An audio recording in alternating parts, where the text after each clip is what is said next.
Have you ever met a person in love who is utterly convinced that their fulfillment only depends on the fact that the other person loves them back?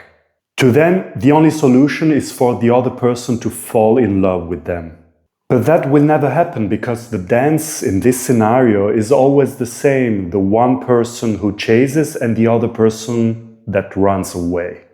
Emotional dependency is a dependency like any other, just like food, money, television, cigarettes. And having a dependency means only one thing.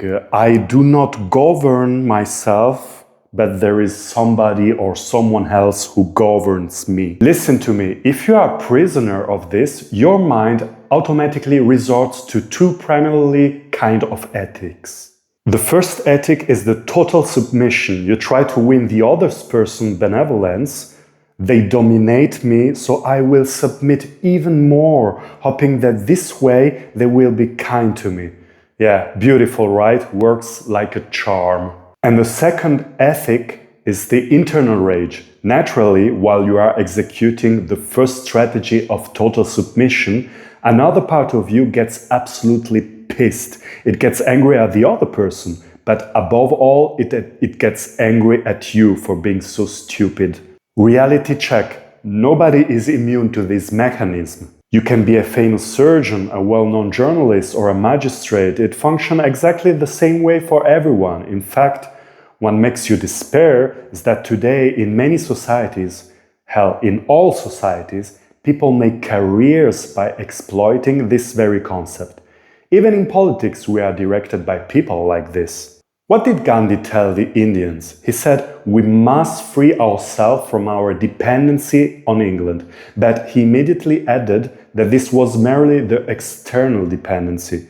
Naturally, there is the other one, the internal dependency, and this internal dependency is far more stubborn than the first. Even Aristotle argued that winning against external enemies is easy compared to winning against internal enemies, meaning the dependencies that dominate our lives. But how do they dominate us? Well, it's very simple. They use a stratagem. They trick us into believing they are me or us. And so, as if the external trap wasn't enough, it becomes internalized.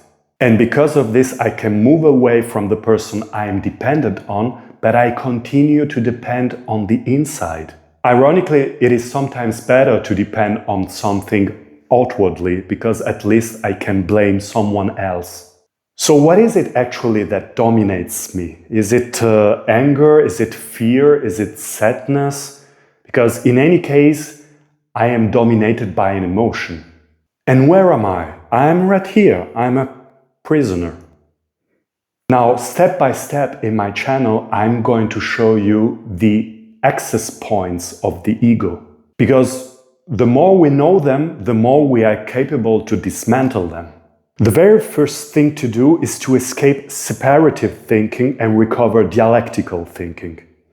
The analytical mind says, I am sad, this is my problem. I am angry, this is my problem. I have fear, this is my problem. But if you continue to attribute the causes of your suffering to this emotion, you will never find the solution. You will never manage to find the root.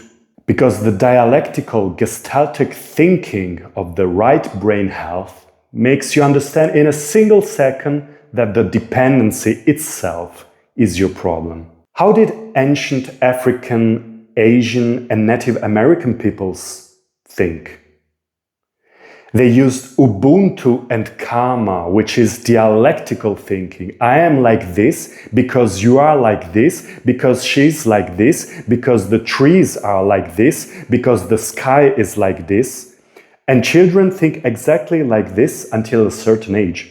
Thích Nhất Hạnh, or at least I think it is pronounced like this, said, if you want to see the reality of a scoop of an ice cream, you must see before the cows, you must see the rain, you must see the meadow, you must see the sun. And so dialectical thinking, the thinking that knows how to see all the things hidden behind mere appearance, belongs to children, poets, artists, madmen, but also to the gods.